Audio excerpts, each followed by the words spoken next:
All right, welcome back to another episode of Let's Talk About Human Rights, the show in which we discuss all things human rights.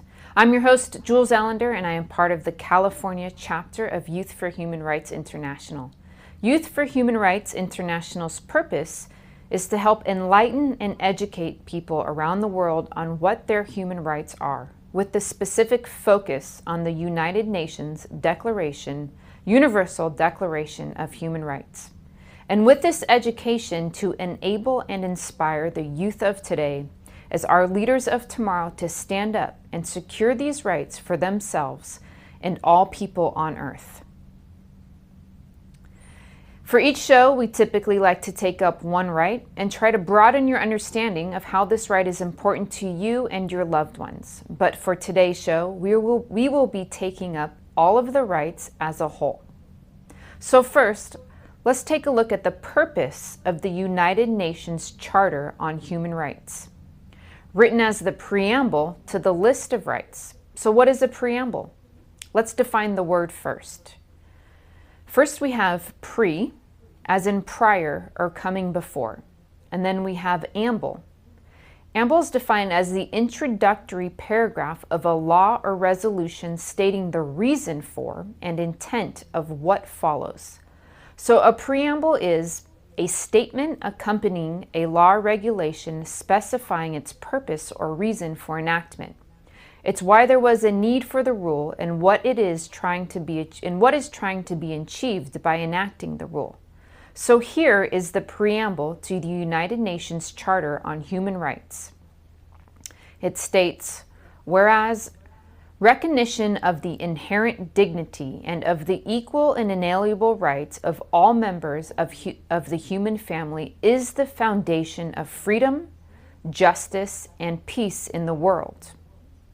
Whereas disregard and contempt for human rights have resulted in barbarous acts which have outraged the conscience of mankind, and the advent of a world in which human beings shall enjoy freedom of speech and belief and freedom from fear and what has been proclaimed as the highest aspiration of the common people. Whereas it is essential, if man is not to be compelled to have recourse as a last resort to rebellion against tyranny and oppression, that human rights should be protected by the rule of law. Whereas it is essential to promote the development of friendly relations between nations. Whereas the people of the United Nations have in the Charter reaffirmed their faith in fundamental human rights, in the dignity and worth of the human person, and in the equal rights of men and women, and have determined to promote social progress and better standards of life and larger freedom. Whereas member states have pledged themselves to achieve, in cooperation with the United Nations, the promotion of universal respect for and observance of human rights and fundamental freedoms. Whereas a common understanding of these rights and freedoms is the greatest importance for the full realization of this pledge. Now that we looked at the reason for your rights and what your human rights are, let's now look at how you go about achieving them. It is very easy to read the Declaration of Human Rights in the first person and see where and how your own rights may be being violated. It is equally as easy to see other people who have similar political views of your own when their rights are being stamped down. It isn't even a stretch to look at some far and distant country and know that the political oppression that some experience is so obvious an injustice and violation of the majority of the human rights clauses. But what about your neighbor? What about the guy in line in front of you at the grocery store? What about the guy whose social or political position is 180 degrees from your own? Or who is protesting the very activity that you support? What are their rights? I think if you were to do a thorough study of human rights, you would soon realize most people do not have a trouble discerning what their rights are and when they are being trampled. But that same person would have just a bit of trouble seeing how they may be impeding other people's rights. It's very easy to see that human beings rarely fully agree on everything. Just try and get 5 assertive people to decide where to have dinner. Watching this made me realize that I care more about eating than I care about what or where I eat. I learned to have tolerance for the many varied types of food and cuisines available. Not so much to keep the peace as much as I wanted to eat before my blood sugar dropped into the danger zone. But there are some things most people, including myself, where compromise is not really an option. But most of the time, these items have to do with personal beliefs and whether I would want to give mine up. Human rights have a lot to do with how you would treat another human being under any circumstances. How human rights are treated with any group of people defines the culture of that people more than any other thing. People who deny others their freedoms are considered fascist or tyrants. People who enhance the rights of others are looked upon as giving and empowering. But this is the big picture. What about the small picture? The day-to-day of life, going to work or going to the store? This is 99% of the world's activities. So how do you contribute to the existence of human rights? When are you in violation of another's rights? When you take that perspective of everyday life, human rights can suddenly become obscure or undefined. How are you exercising your human rights by buying groceries? How are you ensuring that the rights of others are secured by filling up your tank of gas? Come on, seriously? How are you fighting the enslaver, the torturer, or the tyrant? In order to fight these big adversaries, you need to have a very strong base, and that base should be built at home. That base needs to be composed of a number of things. The first and most important is a personal understanding of each and every human right. Not only understanding how each of those rights apply to the world at large, but to your world at home. How do they apply to your siblings, your friends, and all of your interpersonal relationships at work and at play? Next is tolerance. What is tolerance? Tolerance is a willingness to hear or see and understand another's point of view or action. It is not passive, it is an action. It is the act of understanding and accepting others' views or actions as their own. Tolerance is not adopting another's view as your own. It is accepting their view as their own and recognizing their human right to have any point of view they wish. But in order to have tolerance, you have to have 2 things in place first. One is an understanding of their actions, and 2, an understanding of human rights. Living in an environment where you are able to easily apply rights to everyday living will enable you to most easily confront and handle those that play on the international stage, being very clear in your understanding of each right and how they apply not to just the very big picture, but the small issues like when you disagree with someone close to you at a party or dinner and can still ensure that their rights are in place and secure. Human rights will only become a fact when you and those around you ensure that the other guy's rights are secure. When the majority of people exercise their rights by ensuring that the rights of others are secure and defended, only then will human rights become a factor for everyone. Human rights is, geez, that's a good question. Human rights. Well, that's a tough one. Wow. I don't even know how to give that a definition. I would probably have to do a little bit of homework or something. Any right that I think just as a normal, human, The rights that humans have? That's a very large debate. Tú le puedes preguntar a 20 personas y te van a dar 20 diferentes opiniones. Non saprei, è una domanda complicatissima. Guess we just take them for granted that they're there, but we don't even consider what they are.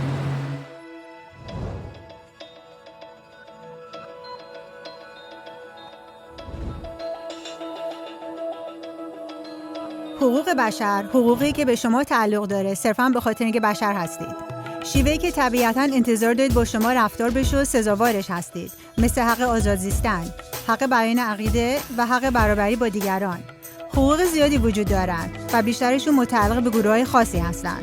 اما حقوق بشر تنها حقوقیه که قطعاً در همه جا و در مورد همه صدق میکنه. یعنی بچه‌ها، پیرا، فقیرا، بازیکن‌های بسکتبال، کارگرا، خواننده‌های رپ، معلم‌ها، آفریقایی‌ها، سرخپوستا، آلبانی‌ها، مسیحی‌ها، مسلمونا، یهودی‌ها، بیدینا، مادرتون، پدرتون، همسایه‌تون و شما همگی دقیقاً حقوق یکسانی دارید. به عبارت دیگه این حقوق جهانیه. اما این سوال هنوز باقی میمونه. این حقوق چی هستن؟ Name the human rights? What the human rights are? The right to live. Equality between all peoples. Right to religion, the right to... Is there supposed to be a list somewhere I should be aware of? بنابر منشور سازمان ملل در مجموع حقوق بشر شامل 30 مورده که معمولاً با همدیگه و به سادگی حقوق بشر گفته میشن. این حقوق همگی در اعلامیه جهانی حقوق بشر که در این زمینه معتبرترین سند دنیاست لیست شدن. اما خیلی طول کشیده تا به اینجا برسیم. در ابتدا اصلاً حقوق بشری وجود نداشت. اگه عضو گروه خاصی بودید، امنیت داشتید. وگرنه خب نداشتید. اما بعد شخصی به نام کوروش کبیر تصمیم گرفت کل این شرایط رو عوض کنه. اون بعد از پیروزی بر بابل دست به عملی کاملا انقلابی زد. اعلام کرد همه برده‌ها آزادن که برن. علاوه بر این گفت که مردم در انتخاب مذهب خود آزاد هستند، صرف نظر از اینکه عضو چه گروهی باشن. مردم گفته‌های اونو بر لوحی سفالی که به استوانه کوروش شناخته شده ثبت کردند و به همین سادگی حقوق بشر شکل گرفت. این ایده به سرعت در یونان، هندوستان و سرانجام در روم گسترش پیدا کرد. اونا متوجه شدن که مردم طبیعتاً از قوانین خاصی پیروی میکنن، حتی اگه بهشون چنین چیزی گفته نشده باشه. اینا رو قوانین طبیعی نامیدن. اما کسایی که قدرت در دستشون بود مرتب این قوانین رو زیر پا میذاشتن. 1000 سال گذشت تا بالاخره در انگلستان پادشاهی اومد که قبول کرد هیچ کس نمیتونه حقوق مردم رو زیر پا بذاره، حتی یه پادشاه. بالاخره حقوق مردم به رسمیت شناخته شد و دیگه اونا از دست صاحبان قدرت در امان بودن. البته تا حدی. تا وقتی که یه عده شورشی انگلیسی استقلال خودشون رو اعلام نکردن، پادشاه اینو قبول نکرده بود که همه آدما برابر آفریده شدن. البته نمیشه گفت که اون با این ایده موافق بود، ولی نمیتونست جلوشون رو بگیره و اینجوری بود که آمریکا به وجود اومد. فرانسوی‌ها بلافاصله برای حقوق خودشون انقلاب کردند.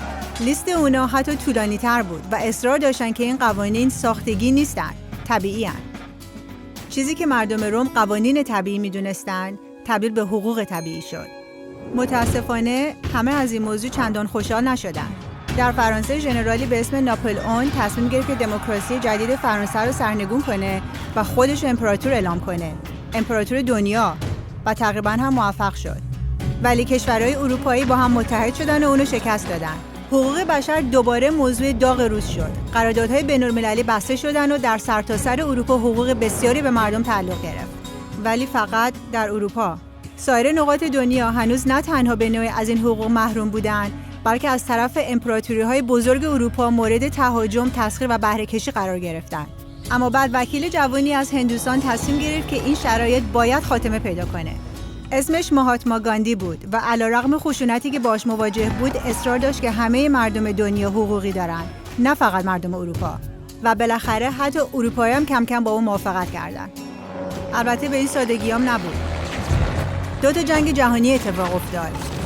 هیتلر نیمی از یهودی‌ها رو در اردوگاه‌های مرگبار و وحشتناک نازی‌ها از بین برد.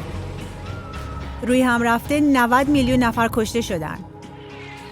حقوق بشر هیچ وقت تا این اندازه به مرز نابودی نزدیک نشده بود و دنیا هیچ وقت به این شدت نیاز به تغییر نداشت. به این طریق کشورهای دنیا با هم متحد شدند و سازمان ملل رو تأسیس کردند. هدف اصلی اونا تاکید دوباره بر ایمان به حقوق اساسی بشر، کرامت و ارزش شخص انسان بود. ولی حقوق بشر چی بودن؟ بیانیه کوروش کبیر، قوانین طبیعی روم یا اعلامیه فرانسه؟ به نظر میرسی که عقیده‌های مردم یکم با هم فرق میکرد که حقوق بشر چی باید باشه. اما زیر نظر النور روزولت بالاخره همه با مجموعه‌ای از حقوق که بدون استثناء در مورد تمام انسان‌ها صدق میکرد موافقت کردند. اعلامیه جهانی حقوق بشر. چیزی که فرانسوی حقوق طبیعی میدونستند بالاخره تبدیل به حقوق بشر شد. پس به طور خلاصه اولش فقط تعداد کمی از مردم که خوششانس بودن یه حقایی داشتن، تا اینکه یکی از اونا تصمیم گرفت و گفت آدمای دیگه هم باید یه حقایی داشته باشن، که خیلی خوب بود. ولی همه موافق نبودن و فقط یه چندین هزار سال جنگ و بیانیه تصویب کردن و جنگ‌های بیشتر لازم بود تا بالاخره همه قبول کنن حقوق بشر به همه تعلق داره. و از اون به بعد همه به خوبی و خوشی زندگی کردن. فقط یه مشکل کوچیک وجود داشت. اگه مردم حق غذا و سرپناه دارن، چرا هر روز 16,000 بچه از گرسنگی میمیرن؟ هر 5 ثانیه یکی. اگه مردم آزادی بیان دارن، چرا هزاران نفر به خاطر ابراز عقیدهشون تو زندونا هستن؟ اگه مردم حق دارن تحصیل کنن، چرا بیشتر از 1 میلیارد بزرگسال سواد خوندن ندارن؟ اگه بردهداری واقعا از بین رفته، چرا در حال حاضر هنوز 27 میلیون برده داریم؟ بیشتر از 2 برابر تعداد برده ها در سال 1800 میلادی. واقعیت اینه، وقتی که اعلامیه جهانی حقوق بشر امضا شد، رعایت کردنش قانونا اجباری نبود، بلکه اختیاری بود. و علیرغم وجود تعداد زیادی اسناد، توافقنامه‌ها، قراردادها و قانون‌های دیگه، این حقوق هنوز چیزی بیشتر از کلمات نوشته شده روی کاغذ نیستن. پس سوال اینه، چه کسی این کلمه‌ها رو تبدیل به واقعیت میکنه؟ وقتی دکتر لوتر کینگ برای برابری نژادی راهپیمایی کرد، برای حقوقی که نزدیک به 2 دهه قبل سازمان ملل تضمین کرده بود راهپیمایی کرد، ولی هنوز راهپیمایی کرد. وقتی در دهه 1980 نلسون ماندلا برای عدالت اجتماعی قیام کرد، تقریباً 40 سال بود که کشورش با از بین بردن چنین تبعیضاتی موافقت کرده بود، اما هنوز جنگید. اونایی که امروز در برابر شکنجه، فقر و تبعیض می‌جنگن، انسان‌های قوی هیکل یا ابرقهرمان نیستن. اونا مردمن. بچه‌ها، مادرها، پدرها، معلم‌ها و آزاداندیشانی که از سکوت خودداری میکنن. کسایی هستن که فهمیدن حقوق بشر یه درس تاریخ یا کلمات نوشته شده روی کاغذ نیست. حقوق بشر سخنرانی، آگهی بازرگانی یا تبلیغات گسترده نیست، بلکه تصمیماتی هستن که ما هر روز به عنوان یک انسان میگیریم. اونا مسئولیتایی هستن که همه ما باید به عهده بگیریم. احترام گذاشتن به هم، کمک کردن به هم و حمایت از نیازمندان. همونطور که النور روزولت گفت، حقوق جهانی بشر اصلا از کجا شروع میشه؟ از جاهای کوچیک، نزدیک به خونه، اونقدر نزدیک و اونقدر کوچیک که در هیچ نقشه از دنیا نمیشه پیداشون کرد. ولی اونا هنوز دنیای خود فرد هستن. محله که توش زندگی میکنه، مدرسه یا دانشگاهش، کارخونه، مزرعه یا دفتری که توش کار میکنه. جاهایی که توی اونا هر مرد و زن و کودکی خواهان برابری در مقابل قانون، برابری در فرصت‌های کاری و برابری ارزش انسان‌ها بدون تبعیض هستند. اگه این قوانین در این جاها مفهومی نداشته باشن، در هیچ جای دیگه هم مفهومی نخواهند داشت.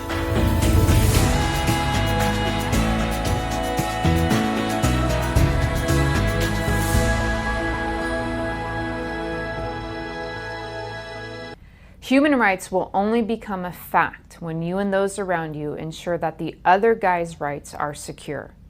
When the majority of people exercise their rights by ensuring the rights of others are secure and defended, only then will human rights become a fact for everyone.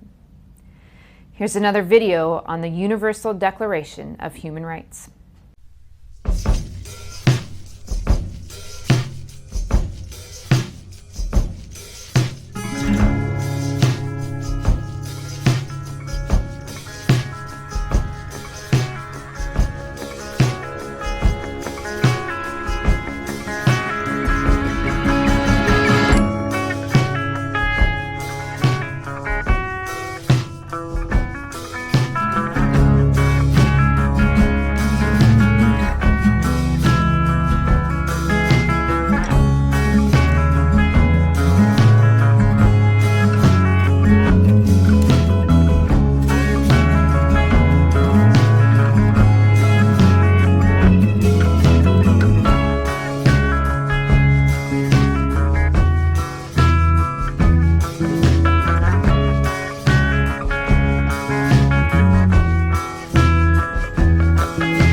And with that, we're going to show you a video on every one of the 30 human rights and what they mean to you, your family, and your friends. Here it is.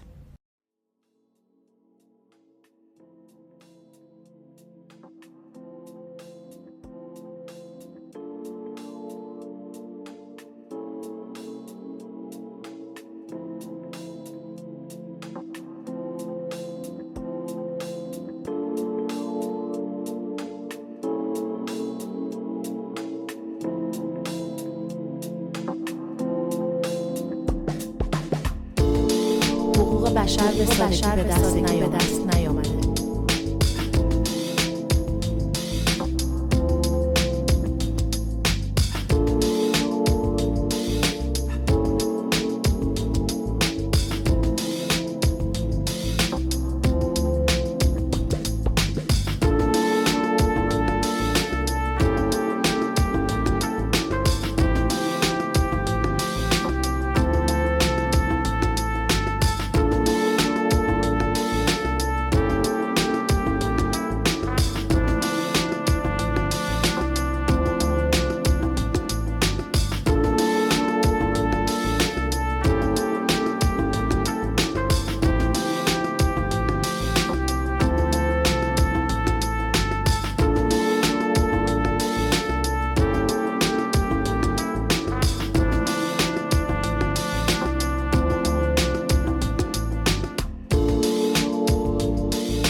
همه انسان‌ها آزاد به دنیا می‌آیند.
آزادی بیان، آزادی سخن گفتن بدون سانسور و محدودیت است.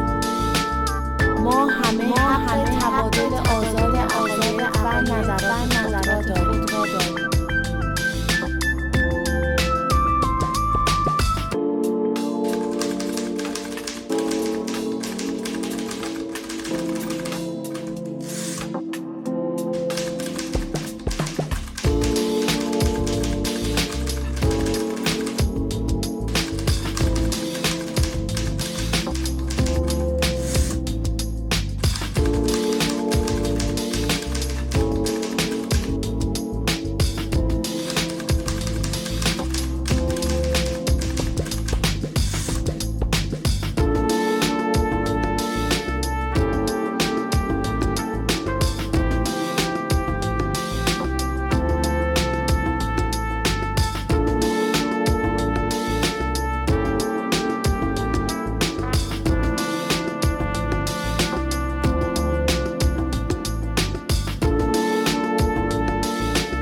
بهتر آفریده شده.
I hope you enjoyed the videos. It was great talking to you today. I hope you found the show informative, educational, and found many pieces that you can share with your family and friends.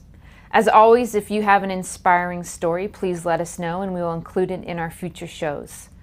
We have wonderful videos in 17 languages on the Youth for Human Rights International website about each and every human right, as you saw.